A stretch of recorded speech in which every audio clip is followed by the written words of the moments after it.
இன்னைக்கு நம்ம மொக்க மிக்ஸ் சேனல்ல என்ன பார்க்க போறோம் அப்படின்னு பார்த்தீங்கன்னா, ஒரு சிக்கன் கறி செய்வது எப்படி? இப்ப வெளிநாட்டிலயோ இல்ல வெளி மாநிலங்கள்லயோ தங்கி இருக்க பேச்சுலர்ஸ் வந்து கண்டிப்பா சமைப்பாங்க. ஸோ அவங்களோட குக்கை எடுத்து போட்டா எப்படி இருக்கும் அப்படின்ற ஒரு ஐடியால தான் நம்மளுக்கு ஒரு நண்பர் வந்து அழகாவே அவரோட தமிழ்ல எக்ஸ்பிளைன் பண்ணி குக் பண்ணி நம்மளுக்கு கொடுத்துருக்காரு நம்ம மொக்க மிக்ஸ் சேனலுக்கு. டுடே நம்ம சிக்கன் கறி செய்வது எப்படி அப்படின்றத தான் பார்க்க போறோம். நான் ரொம்ப எக்ஸைட்மெண்ட்டாக இருக்கேன். வாங்க என்னுடன் சேர்ந்து நீங்களும் பார்த்து ரசிங்க. மொக்க மிக்ஸ் சேனலை பார்த்துக்கிட்டே இருங்க. வாங்க வீடியோக்குள்ளே போகலாம். ஹாய் ஹலோ மொக்க மிக்ஸ் நேயர்களே, உங்களுக்காக நாங்கள் இன்றைக்கி சுவிட்சர்லாண்டில் பேச்சுலராக இருக்கிற எங்களை மாதிரி பசங்க எப்படி சமையல் சமைக்கிறாங்க என்பதை பார்க்கலாம். வாங்க பார்க்கலாம் இன்றைக்கு ஒரு சிக்கன் கறி எப்படி சமைக்கிறேன்னு.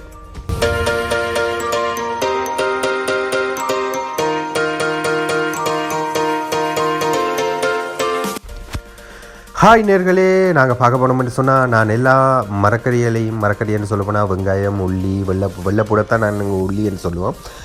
உள்ளி மற்ற தேவையான பொருட்கள் எல்லாத்தையுமே நான் வெட்டி வடிவாக்களி எல்லாத்தையும் வச்சுட்டேன். முதலாவதாக பார்க்க போனோம்னு சொன்னால் இப்போ வெங்காயத்தை நல்லா ஸ்லைட்டாக வெட்டி எடுத்துக்கணும்.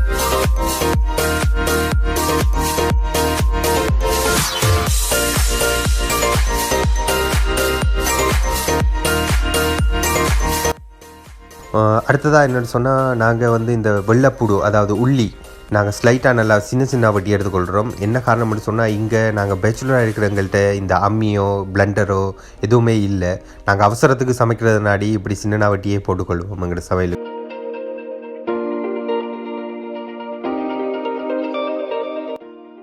இது எங்கட தமிழில் சொல்ல போனோம்னு சொன்னால் இது ஒரு கொச்சிக்காய். இதை எல்லோரும் சொல்லுவாங்க பச்சை மிளகாய் என்று சொல்லி, ஆனால் நாங்கள் கொச்சிக்கான்னு தான் சொல்லுவோம் எங்கட தமிழில். இந்த கொச்சிக்காவை ஏன் இப்படி ஸ்லைட் மாதிரி உள்ள முழுசாக போடுறதுக்கு ஏற்ற மாதிரி வெட்டுறோம்னு சொன்னால், இதை சின்ன அரிஞ்சு போட்டால் குழம்புக்குள்ளே உரைப்புத்தன்மை கூடிரும். அப்போ இப்படி வெட்டி போட்டோம்னு சொன்னால் அளவான உரைப்பு எங்களுக்கு தரும் அந்த குழம்போட ஊறி. அதனால் இப்படி வெட்டி கொள்கிறோம் இந்த பச்சை மிளகாயை.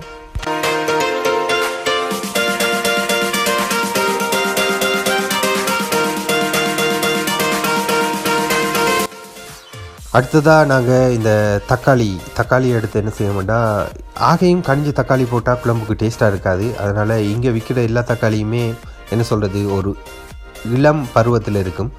அந்த தக்காளி வந்து ரொம்ப தக்காளியோட அந்த நறுமணத்தை கொடுக்கும் என்று சொன்னால் அந்த டேஸ்ட்டை கொடுக்கும். அதுக்காக வேண்டியே இந்த தக்காளியை கொஞ்சம் நல்லா ஸ்லைட்டாக வட்டி எடுத்துக்கொள்வோம். நான் சொன்ன மாதிரியே முதலே நான் சொல்லியிருந்தேன் எல்லா மரக்கறிகளையும் வெட்டி வச்சேன்னு சொல்லி. அதே மாதிரி இந்த உருளைக்கிழங்கையும் நான் ஏற்கனவே கட் பண்ணி வச்சுட்டேன்.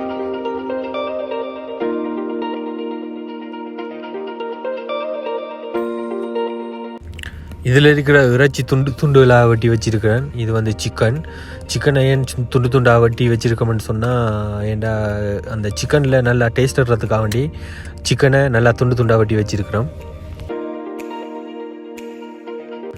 இப்போ இதில் ஆயில் ஆட் பண்ணியிருக்கிறேன். ஆயில் வந்து ரொம்பவே ஹீட் ஆகிட்டுன்னு நினைக்கிறேன். அப்போ இதுக்கப்புறமா நாங்கள் சின்ன சீரகம், கடுகு, பெருஞ்சீரகம் எல்லாத்தையும் ஆட் பண்ணுறோம். ஏன்டா இங்கே எல்லாத்தையும் போட்டு மிக்ஸியில் அரைக்கிறதுக்கு கொண்டு இல்லை, அதனால் ஆட் பண்ணிவிட்டு வெங்காயத்தை நான் ஆட் பண்ணுறேன். அதுக்கப்புறமா உள்ளி ஆட் பண்ணுறேன். உருளைக்கிழங்கை ஆட் பண்ணுறேன்.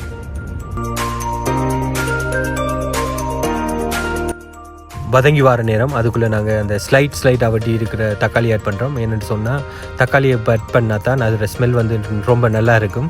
ஸோ நாங்கள் இது எல்லாத்தையும் ஆட் பண்ணிவிட்டு கொஞ்சம் நேரம் விடுவோம்.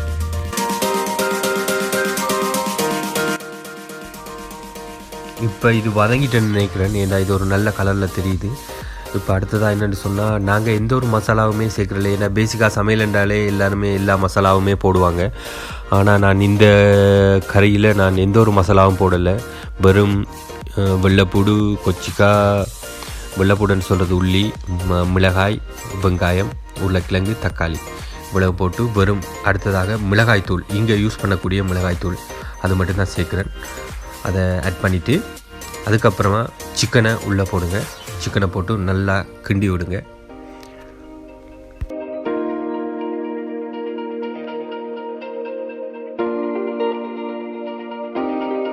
நாங்கள் இதில் எதுவுமே ஆட் பண்ணலை. அடுத்தது தண்ணீரும் விடலை, தேங்காய் பால் விடுவாங்க, தேங்காய் பால் விடலை, இங்கே பவுடர் இருக்குது அதுவும் விடலை. என்று சொன்னால் இங்கே குளிர்காலத்தில் இந்த இதெல்லாமே கொலஸ்ட்ராலுக்குரிய சாமான் எதுவுமே நாங்கள் யூஸ் பண்ணுறல.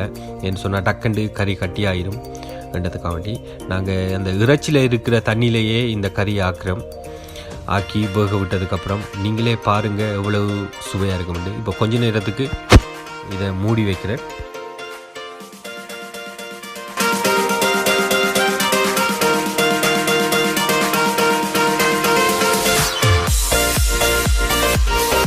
ஓகே, நாங்கள் கறியிட கடைசி நிலைக்கு வந்துட்டோம். கடைசி நிலைன்னு சொன்னால் கடைசி கட்டத்துக்கு வந்துட்டோம். இப்போ இது வந்து நல்லாவே கொதிச்சிட்டு அந்த இறைச்சியில் இருக்கிற தண்ணியிலேயே இது வந்து நல்லா கொதிச்சு கிரேவி வந்து நல்லாவே நல்ல ஒரு வாசத்தை தருது, நல்லா இருக்குது. அதோட எங்கட ஊரில் பார்க்க போனோம்னு சொன்னால் கறிவேப்பிலை சேர்ப்போம். அதாவது நாங்கள் சொல்லுவோம் கருவேப்பிள்ளை என்று சொல்லி. ஆனால் இங்கே அதை ஒன்றுமே எடுக்கிறது கொஞ்சம் கஷ்டப்பட்டதுனால, இல்லாமல் இல்லை இருக்குது, எடுக்கிறது கஷ்டப்பட்டதுனால கொரியாந்தர் என்ற ஒரு இலையை போடுறோம். அதில் போட்டால் அதில் இருக்கிற கிரேவியோட ஸ்மெல்லோட இந்த ஸ்மெல்லும் சேர்ந்து வேறு லெவல் ஸ்மெல் ஒன்று வரும்.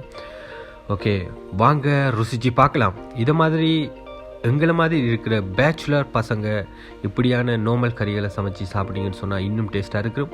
ஏன்டா இப்போ இங்கே ரொம்பவே கூழ் கூடிட்டு ஒவ்வொரு நாளும் சுட கறியாக்கி சமைச்சிங்கண்டா இன்னும் வேறு லெவல் டேஸ்ட்டில் இருக்கும். இதை விட வேறு விதமான சமையலெல்லாம் இன்னும் உங்களுக்கு காட்ட இருக்கிறேன். இதே மாதிரி இதை விட சுவாரஸ்யமான சமையலில் நீங்கள் பார்க்கணும்னு சொன்னால் நீங்கள் எப்போவுமே மொக்க மிக்ஸ் சேனலை வாட்ச் பண்ணி கொண்டு இருங்க. இதை போல் இன்னும் வேறு சமையலில் உங்களுக்கு சமைச்சு காட்டுறதுக்காக நான் இருக்கின்றேன். ஆகவே நான் உங்களிடம் விடைபெறுகின்றேன். நன்றி, வணக்கம்.